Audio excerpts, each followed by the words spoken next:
के कारण हमारे समाज सदियों सदियों तक सताए गए, दर दर ठोकरें खाए।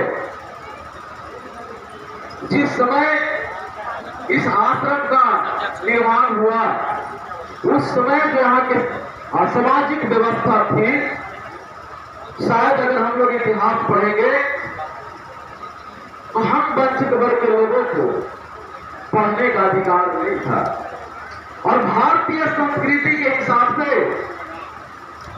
अगर शिक्षा के बारे में अगर हम लोग पढ़ेंगे तो यहाँ शिक्षा ग्रहण करने की जो स्थान होती थी उसे आश्रम ही कहा जाता था।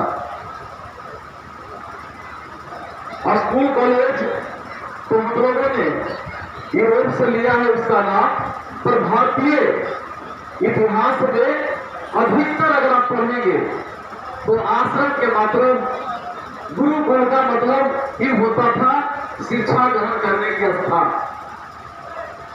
और उस समय अगर हम लोगों को शिक्षा ग्रहण करने पर प्रतिबंध था और उस समय हमारे पूर्वजों ने अगर आश्रम का नींव रखा तो इसका मतलब शिक्षा ग्रहण करने की एक लड़ाई थी, एक क्रांति थी। और उस क्रांति को अगर हम लोग समझने का अगर आख्याने है तो इतिहास और पूरे देश के इतिहास में एक नई रोशनी होगी।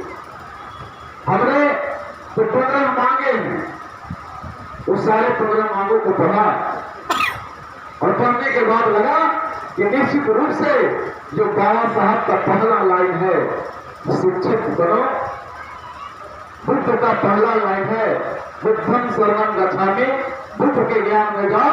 और कहीं न कहीं शिक्षा की ओर में इन महापुरुषों के विचारों को आत्मसात करते हुए अपने समाज में उसको उतारना चाहते हैं। इसलिए सारी मांगों को रखा गया, जिसे मैं तहे दिल से समर्थन करता हूँ। और इतना संभव अगर होगा तो हम उसमें मदद भी करेंगे, हमारे युवा साथी संस्था को हिस्सा भी लेंगे, क्योंकि शिक्षा से ही अपने अधिकारों को रक्षा किया जा सकता है। लेकिन जब यहाँ समाज बैठे हैं तो मैं एक बात बोलकर अपनी गाने को विराम दूंगा कि अधिकार, समान और संपत्ति, अगर इन तीनों को रक्षा करना है तो इसके लिए सत्ता बहुत जरूरी है। बगैर सत्ता के हम संपत्ति और समान वाली प्रतिष्ठा को रक्षा नहीं कर सकते, हम अपने अधिकार को रक्षा नहीं कर सकते। सामाजिक परिवर्तन का मतलब भी होता है सत्ता, संपत्ति और प्रतिष्ठा को बिल्कुल होता है। लेकिन हमें लगता है कि जिस समस्या समाज से हम लगाते वो समाज का संपत्ति प्रतिष्ठा में ग्रहण लग चुकी है, क्योंकि हम सत्ता के लड़ाई लड़ना छोड़ दिए। बिहार में हम विभिन्न दलों में हम अपनी हिस्सेदारी लेने करने आते हैं, तो बिहार की सत्ता में हम लोग हिस्सेदारी लेने का सफल है।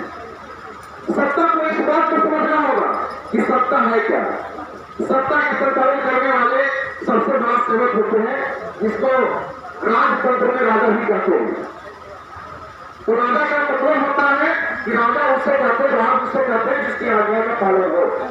अगर आपका आज्ञा का पालन हो रहा है तो सत्ता आपका, अगर आपका आज्ञा आपका नीति को देखने वाला अगर नहीं है तो आप सत्ता से बाहर है। तो समाज को उस स्थिति पर पहुंचना होगा जहां समाज इस राज्य को नीति बनाने वाला भूमिका में हो, और जिसकी आप नीति बनाने वाले लोग जो सूची में शामिल हो जाएगा, निश्चित रूप से यहाँ से बिगड़ेगी और समाज का जो प्रतिष्ठा है, जो समाज है, वो भी ऊंचा होगा। इतना ही बात करके मैं अपने बातों को विराम देता हूँ। और एक बात, ये क्या नाम है, तुलसी राज, तुलसी राज को तो बहुत देर से देख रहा हूँ, ये सबको छोटा हो रहा है। तो हमको लगा कि मैं इनको साथ सेल्फी ले लूँ और सेल्फी लेकर अपनी बातों को विराम करता हूँ। आइए।